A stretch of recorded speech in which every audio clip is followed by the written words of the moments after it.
So I'm gonna try to do a first carrot harvest of this year, June 14th maybe.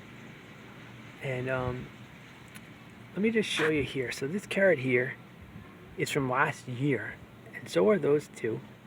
And then two over there, you can't really see them, but there's two over there like that.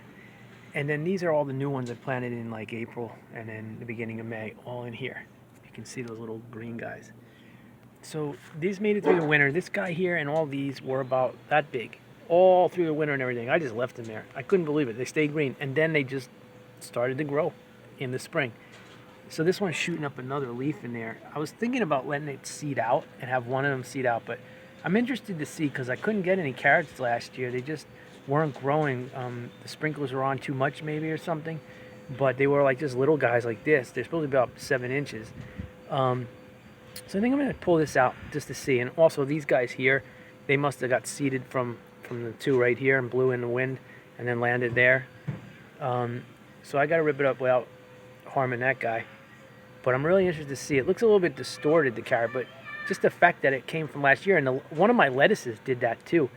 A romaine lettuce was like that big all through the summer and everything. And I let it go through the winter, and then boom, I just pulled it out a few days ago and I ate it. It was awesome. Big super red romaine. So let me pause this and pull this out and see if we got a carrot or not. Because this is just mind-blowing to me.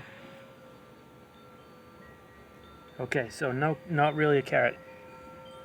Almost like what happened last year, but this one was really strange. This one wanted to make like 3 carrots in one thing. It's still pretty awesome to know that happened from the winter. Obviously, it might have grown better if I left it in just now, but I have 3 other ones from last year, so I'll just leave them until now that I know, until I get like maybe some more of the greens growing in there, and then we'll see. But this is cool. I don't know if I want to use the greens and cut them and eat them for my salad tonight, or if I want to put this in a pot upstairs and grow it and see what happens if it will keep growing since it has all these roots on it. I'm not sure what I'm going to do yet, but I just wanted to take a video of that to see if anybody has ever done that, where it didn't grow in the summer, it was left out through the last year, and I'm telling you, it was like the green part coming out of the ground was only about that tall, and now I got this.